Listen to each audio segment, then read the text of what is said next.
London and the Vatican, a third city-state was officially created in 1982.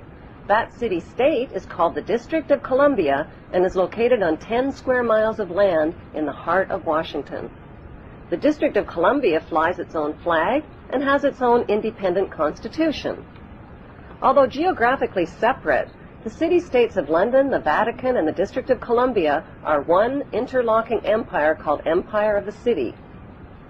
The flag of Washington's District of Columbia has 3 red stars, one for each city-state in the 3-city empire.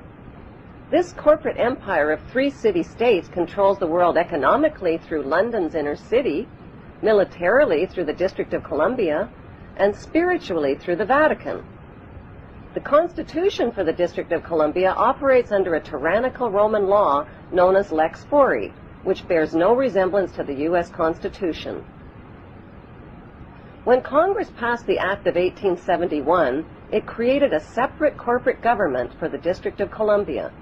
This treasonous act allowed the District of Columbia to operate as a corporation outside the original Constitution of the United States and outside of the best interests of American citizens. A sobering study of the signed treaties and charters between Britain and the United States exposes a shocking truth. The United States has always been, and still is, a British Crown colony.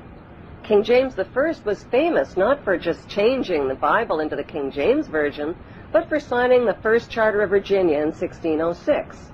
That charter granted America's British forefathers a license to settle and colonize America. The charter also guaranteed that future kings and queens of England would have sovereign authority over all the citizens and colonized land in America stolen from the Indians. After America declared its independence from Great Britain, the Treaty of 1783 was signed. That treaty specifically identifies the King of England as the Prince of the United States and contradicts the belief that America won the War of Independence. Although King George III of England gave up most of his claims over his American colonies, he kept his right to continue receiving payment for his business venture of colonizing America.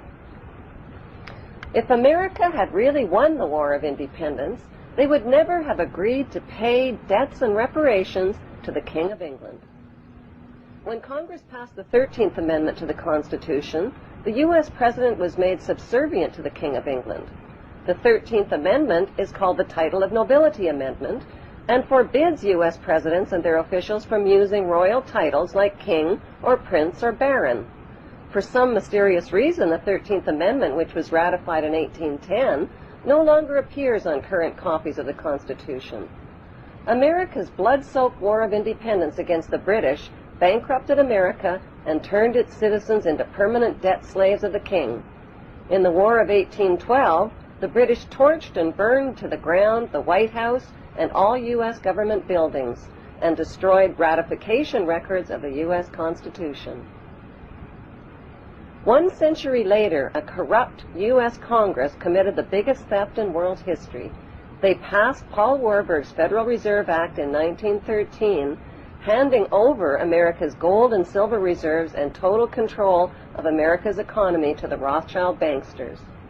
Most Americans still believe that the Fed, or Federal Reserve, is the government. It is not.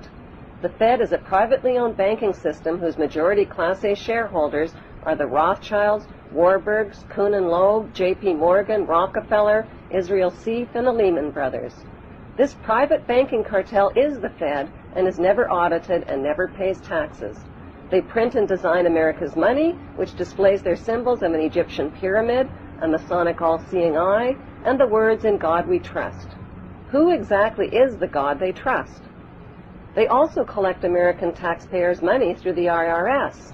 Then they loan it back again with interest to pay for roads, bridges, and other public. Most U.S. citizens believe that the United States is a country and that the President is the most powerful man on earth. The United States is not a country. It is a corporation, and the President is President of the Corporation of the United States.